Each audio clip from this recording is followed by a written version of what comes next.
Bad decisions aren't born at midnight in smoky bars. Mine started at noon, under fluorescent lights that make everything look tired, even fruit. I'm Rachel, 35, front end at a neighborhood supermarket, married to Mark for 10 years. 2 kids, 1 dog, 1 mortgage, the whole small life symphony. On paper, we're fine. Better than fine. We have routines that run on muscle memory. School drop-offs, receipts rubber banded by month, Sunday spaghetti with too much garlic. Stability looks good in photographs. It just doesn't sound like anything when you're standing in it. People think cheating starts with a kiss. It starts much earlier, with attention you're not getting at home, landing where you don't expect it. We don't have night shifts at our store.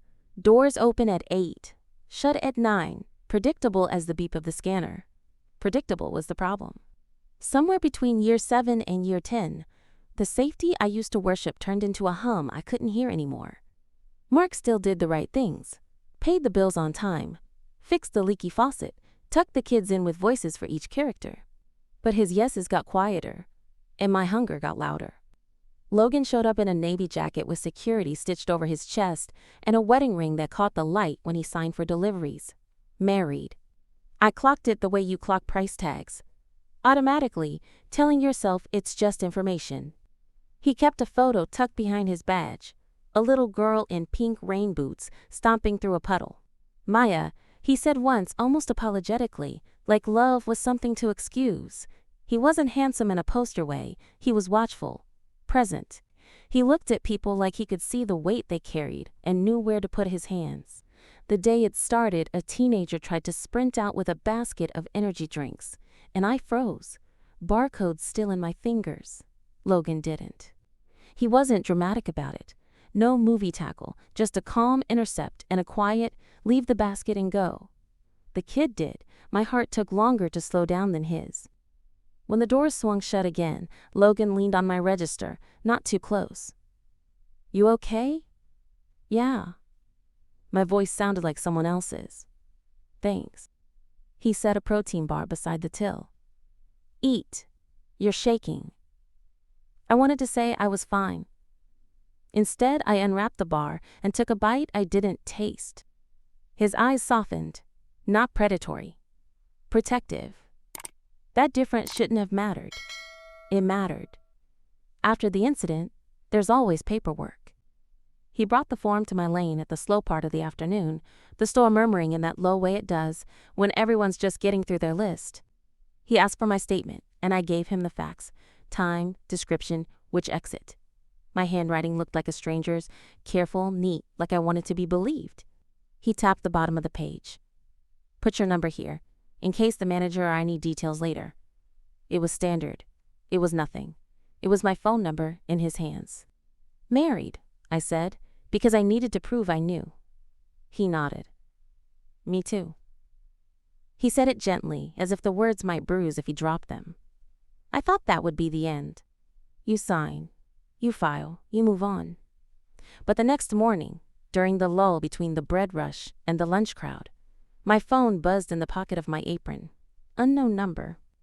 Logan. Just checking you're okay after yesterday. Coffee on your break? Me. I'm fine. Thanks. He didn't reply with a winky face or anything that would have made it easy to hate him. Just, Logan. No pressure. There's a quiet spot by the loading bay. 10 minutes. If you want? I stared at the screen, pretending to rearrange the gum rack. Mark would be at his desk across town, answering emails, the kind of man who brings home the receipt for everything he buys because he knows I like to see where the money went. The kind of man I promised to love when my dress still smelled like church and cake. The scanner beeped. The line moved. A woman asked for paper instead of plastic and then changed her mind. I bagged avocados like they were delicate decisions. Maybe coffee was nothing. Maybe it was a thank you for yesterday. Maybe the ache in my chest was just low blood sugar and not the first sound of something cracking. My break started at 12:40. At 12:39, I typed sure and hit send. That's it. That's the whole catastrophe, small enough to fit in a text bubble. The loading bay isn't romantic. It smells like cardboard and rain that never quite dries. Forklifts beep. Goals complain, the metal door rattles whenever the wind shifts. That's where I went on my break after I typed sure. Logan was already there. 2 paper cups and a protein bar lined up like offerings. 10 minutes, he said. Then we go back to being very responsible adults. I meant to laugh it off. Instead, I noticed the nick on his wedding ring and the crease where his badge lanyard always sits. Details you only see when you're trying not to look at someone's mouth. We talked about nothing. The kid who tried to buy beer with a library card, Mrs. Ellison's talent for hiding coupons under her sleeve, the way the bakery fogs the whole store at noon. He asked about my kids, used their names correctly the second time I said them. When I asked about his face did that softening thing again. Maya, 5, loves puddles, hates carrots. He smiled like a man remembering a secret he wanted to keep good. Married, married, married. The word thudded with my pulse, and still I stayed there sipping coffee I didn't even want. After that, the rhythm found us. Not night shifts, our store doesn't do those, but small, predictable pockets of time. 8 minutes behind the bottle, return when the morning rush thins. 4 minutes by the employee lockers while the deli resets the rotisserie. A whole lunch once, sitting on the curb behind the dumpsters like teenagers with grown-up problems. He never touched me. Not then. He learned my week by the way I held my shoulders. Tough day? Meant he'd found me a stool. You ate? Meant he'd set a granola bar on the scanner ledge without making a thing of it. He was careful, present. A man whose job was to notice what other people missed. Mark noticed me too, just different things. He noticed when the wipers needed replacing, when the electricity bill was creeping up, when the dog food was on sale 2 towns over. I married a man who keeps the lights on. I started craving someone who asked if I'd eaten. The first text that wasn't about work came on a rainy Wednesday. Logan, parking lot's a mess. I'll walk you in so you don't wipe out. I typed, I'm not helpless, then deleted it. Me. Thanks. He showed up with an umbrella big enough for both of us. We didn't touch. The space between our sleeves felt loud. I told myself it was harmless. 2 married people being decent in bad weather. I told myself a lot of things that were technically true and practically lies. The day the line blurred, the alarms were down for a system update. He was in the camera room, a wall of black screens reflecting our faces. He'd asked for my statement about a shoplift. Procedure, nothing more. I stood, he sat, and the room hummed with old electronics and the clack of a pen he didn't use. You're shaking again, he said softly. I'm fine, I lied, because that had become our dialect. He slid a sealed water bottle across the desk. Our fingers didn't touch, and somehow that felt louder than if they had. I twisted the cap too hard. It snapped, water jumping onto the paperwork. I swore under my breath and reached for napkins. He reached too. That's all it was, objectively. 2 people cleaning a spill. His hand over mine for 1 second longer than necessary, the warmth of skin through thin paper. The inhale we both heard. Rachel, he said, and my name landed like a confession. I should have moved. I should have said something grown and sensible like, we can't. Instead, I looked up, and the look on his face wasn't hungry. It was relieved, like some private argument had finally ended. He kissed me. Not the hungry kind, not yet. Careful, testing, the way you touch a bruise to see if it still hurts. I felt the ring against my wrist. I felt my own wedding band press into my palm, where I'd curled my hand to hide it. For a second, the room went very quiet. No beeps, no goals, no store announcements about 2-for-1 cereal. Just the sound of 2 people making a mistake small enough to pretend it wasn't one. I pulled back first. We can't, I said, late and thin. I know, he said, honest and useless. Outside, the deli bell rang for a fresh tray of wings. Someone paged for a manager at aisle 9. Life went on. Exactly as if I hadn't just crossed a line I'd been narrating around for weeks. I wiped the paper, capped the pen, straightened forms that didn't need straightening. Then I did the worst thing. I opened the door, checked that no one was in the hallway, and slipped out first. By the time I reached my register, my hands had stopped shaking. What hadn't stopped was the part of me that had already decided to go back. Affairs don't announce themselves. They creep in through unlocked doors you swore you'd never open. One day you're sipping bad coffee by a loading bay. The next you're counting minutes until a text lights up your apron pocket. With Logan, it didn't take long.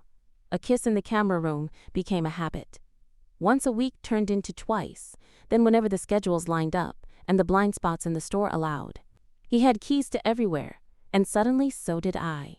The storage closet behind the seasonal aisle, the locked office near the bakery, mundane spaces, turned into places where I forgot I was a wife and mother. I told myself lies so polished they almost sounded noble. Mark was steady, yes, but numb. He asked about bills, car maintenance, what time the kids needed picking up. Logan asked if I'd eaten, if I'd slept, if my headaches were better. It felt like being chosen, even if the choosing was filthy. The danger was part of the oxygen. A coworker passing too close while Logan's hand lingered at my waist. My phone buzzing in my apron while Mark stirred pasta at home. I deleted messages in bathroom stalls, blamed inventory delays for late dinners, and once sprinted from the staff room because I thought I heard my manager's voice outside the door. Mark noticed the changes. Of course he did. New lipstick shades, longer showers, sudden bursts of energy after years of dragging through routine. "You look good lately," he said once, smiling like he was proud of me. My chest burned with guilt and something darker, relief that he didn't press further. By month 2, Logan stopped pretending we were careful. He'd lean too close while I rang up customers, brush past me in ways that made my skin hum long after. At night, I lay beside Mark, rehearsing conversations I'd never have, confessions framed as cries for help. But then morning came, and I'd button my uniform and run back to the fire I swore I could still control. The truth crystallized one Friday when Logan texted, "Can't stop thinking about you." Same place? 15? My fingers moved before my conscience did. Yes, that was the moment. Not the kiss, not the first lie, not even the excuses I fed Mark. It was that single word, yes, that made it clear this wasn't a mistake anymore. It was a second life. And the worst part? I didn't want to stop. Soon it wasn't just stolen kisses in back rooms. It was quick escapes in his car during lunch breaks. A rented motel room off the highway where the sheets smelled of bleach and other people's mistakes. At first, the rush made me feel untouchable, like we discovered a secret world carved out just for us. But passion has a half-life. The fire that once felt dangerous began to flicker into routine. Same places, same lies, the same hollow promises whispered between us. Logan grew bolder with his texts, careless even, sending messages at hours that made my stomach twist. And I got lazy too, thinking I'd deleted enough, that my phone lock was protection enough.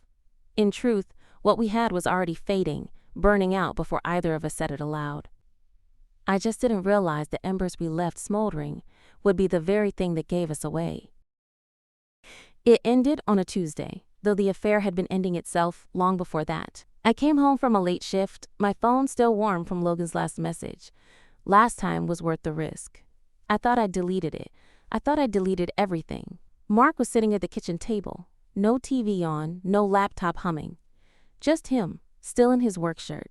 My phone on the table in front of him like evidence tagged at a crime scene. "Whose risk?" he asked. His voice wasn't sharp. It was flat, like a line drawn with a ruler. My mouth opened, some automatic excuse queued up, but the look in his eyes stopped me. Not rage, not shock. Something worse, certainty. He already knew. He'd scrolled through the messages, pieced together the fragments I thought I'd buried. "It's not," I started, but the words tangled. It was stupid, just texts. "Don't," he said, and the word cut cleaner than a shout. "Don't reduce me to an idiot who believes that." The kids were upstairs. I could hear the muffled sound of a YouTube video playing from our daughter's room. Mark didn't raise his voice once. He didn't slam his fist or demand details. He just asked one question. "How long?" I whispered, "A few months." He nodded once, like he was taking attendance. Then he pushed my phone across the table and stood up. That's all I need. That night he moved into the guest room. No suitcase, no fight over drawers, just his pillow under his arm, the sound of the door clicking shut. I sat on the couch waiting for him to storm back out, to throw accusations or beg for reasons. But nothing came. The silence stretched, heavy, suffocating. It was worse than anger. Anger means someone still cares enough to burn. This was ice. The next morning, he made coffee for the kids, packed lunches, kissed their foreheads, and drove them to school. He didn't speak to me once. Not good morning. Not goodbye. Not even my name. It was the start of a new routine. Mark still a father, still a provider, but no longer my husband. His words with the kids were warm, effortless. With me, there was nothing. He'd answer logistics if forced, when the bills were due, what time dinner should be ready, but otherwise, I was a shadow in the house we'd built. I had imagined the worst consequence of being caught would be screaming, humiliation, maybe even divorce papers on the spot. I was wrong. The real punishment was this: living side by side with a man who looked straight through me, like I was already gone. That silence was the loudest sound I'd ever heard. I thought silence meant space, that if I gave him time, if I showed him I was sorry enough, Mark would soften. He didn't. He became a stranger wearing my husband's face. The weeks blurred into a cycle of my attempts and his indifference. I cooked his favorite meals, leaving plates on the counter as if steak and mashed potatoes could erase betrayal. He ate with the kids, cleared the dishes, and never once said thank you. I slipped notes into his work bag, the same kind I used to leave when we first married. Thinking of you, I love you. They came back folded exactly as I left them, like props in a play no one was watching. I deleted Logan's number, blocked him everywhere, even told Mark about it, desperate to prove I'd cut ties. He nodded once, expressionless, as if my damage control was background noise. When I tried to reach for him in bed one night, just a hand on his arm, he shifted away so smoothly it was like instinct, as if my touch carried poison. Without the kids around, our house was a vacuum. He'd walk past me in the hallway without a glance, set his coffee cup in the sink without a word. The only time I heard his voice was when he was talking to them. Warm, alive, still the father they adored. With me, it was as though I didn't exist. And still, I kept trying. I deleted my social media, convinced myself maybe the gossip around town would fade if I disappeared from view. I bought new clothes, styled my hair differently, lost weight from the constant tightness in my chest. People at work complimented me. Mark didn't notice. Or maybe he noticed and refused to give me that gift. The cruelest part was how normal everything looked from the outside. Family dinners with the kids, polite smiles at school events, neighbors waving at the couple who still lived under the same roof. He played his role perfectly in public. It was only behind closed doors that the mask dropped and the quiet locked back into place. For months, I mistook his silence for hesitation, for the possibility that he was weighing whether I deserved another chance. The truth was colder. While I clung to crumbs of hope, he was arranging his exit. New job applications I never saw. Bank accounts quietly adjusted. Papers filed somewhere I wouldn't know about until it was too late. I didn't realize I was living with a countdown. I just thought I was living with a husband who no longer loved me. It was a Thursday morning when the knock came. I thought it was a delivery, groceries, maybe a package for the kids. Instead, a man in a plain jacket asked my name, handed me an envelope, and walked away without a word. Inside were court papers. Divorce, already in motion. My name typed neatly beside his, the dates filled in, the terms clear. No arguments left to be had, no decisions to negotiate. It was all done before I even knew it had started. Mark came home late that night, after dinner was cold and the kids were upstairs. He didn't flinch when he saw me holding the envelope. He just set his keys on the counter and said, "You've been served, so now you know." His tone was practical, like he was telling me the trash collection schedule. I wanted to scream, to beg for an explanation, for one more chance. Instead, I just asked, "How long have you been planning this?" "Since the day I found out," he said without looking at me. "I stayed for the kids. Now everything else is ready." No fury, no accusations, just quiet finality. That night, I lay in bed alone, staring at the ceiling while the house I thought I'd built for life suddenly felt like a waiting room I'd been evicted from. He had been counting down the days, and I hadn't even known the clock was running. I told myself the worst part would be losing him, but it wasn't. It was realizing how thoroughly he detached while I was still clinging to scraps of hope. I thought silence meant indecision. It meant goodbye. I look back now and see every forked path, every moment I could have chosen differently. I could have said no to that first coffee by the loading bay. I could have deleted that first message. I could have gone home and talked to my husband, instead of slipping deeper into someone else's shadow. But I didn't. And now the marriage I once swore was unbreakable is ending not with fire, but with paperwork quietly slid across a counter. If there's a lesson in this mess, it's that betrayal doesn't just destroy love, it erases the version of you that someone trusted. And once that's gone, there's no going back. I cheated after 10 years of marriage, and I lost everything that mattered. The affair is over. The man I thought I loved barely remembers my name, and my husband, the only one who ever truly saw me, will never look at me the same again. And the cruelest part? I'd give anything for another chance to prove I've learned, but I know I'll never get one. Some choices don't just break what you have, they end it forever.